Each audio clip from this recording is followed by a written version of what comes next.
Hello, my name is Chris Patterson. I'm a Senior Program Manager in Visual Studio Online and Team Foundation Server. And I'm here to talk to you today about building your project in Visual Studio Online using the Hosted Build Controller. First, we're going to talk about what the Hosted Build Controller is. Then we'll move into a demo of how you set up and configure your build. And finally, we'll have some resources where you can learn more. So what exactly is the Hosted Build Controller? The Hosted Build Controller is a dynamic pool of build resources that's managed by us and available for you to run your continuous integration and scheduled builds in Visual Studio Online. We pre-populate this pool of build machines with the most commonly used Microsoft SDKs, so pretty much anything you can build in Visual Studio should build in the Hosted Build Controller.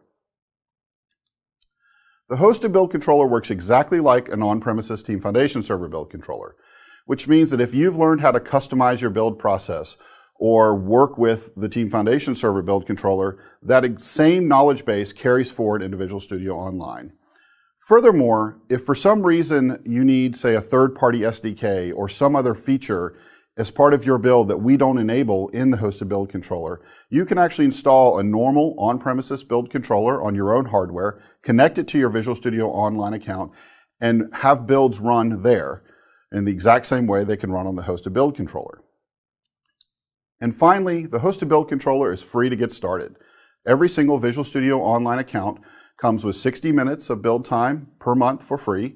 And if you need more than that, you can simply pay per minute for the amount of time your build is running over that 60 minutes. So let's jump into a demo to show how you get started. So here I am in Visual Studio, and I have a very simple ASP.NET web application with some unit tests that I've already connected and pushed initially to my Visual Studio Online account. So what I'm going to do is go ahead and create a build definition so this will build every time I check in. First thing I'm going to do is navigate to Team Explorer and then go to the Builds page.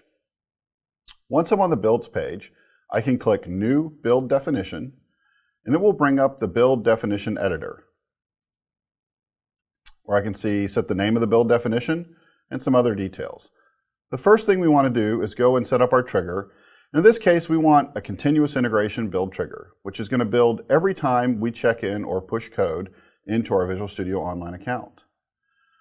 Next, we want to check our source settings to make sure we're pulling from the right repository and monitoring the branch that we want to monitor. And then finally, we can go and check our process settings to make sure we have the appropriate solution selected and have our automated tests configured to run. Go ahead and save our build definition. And now we're all set. Let's go ahead and make a code change and see what happens. We'll go over to this HTML page I have here and say, make a minor change.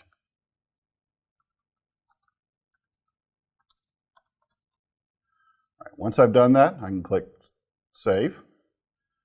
And if I go back into Team Explorer, and go to the Changes page, I see that I have one minor change made. We're going to go ahead and commit that.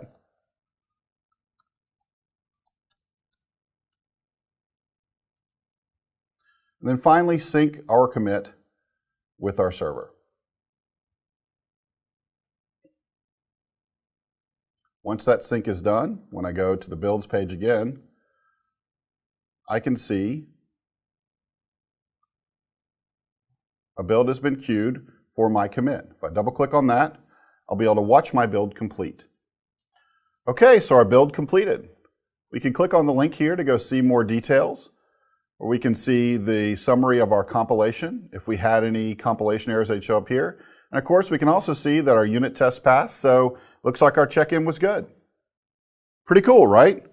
If you want to learn more, check out this link over here to find out more details about what the Hosted Build Controller can do, how to set up things like continuous deployment, and how to take your builds to the next level.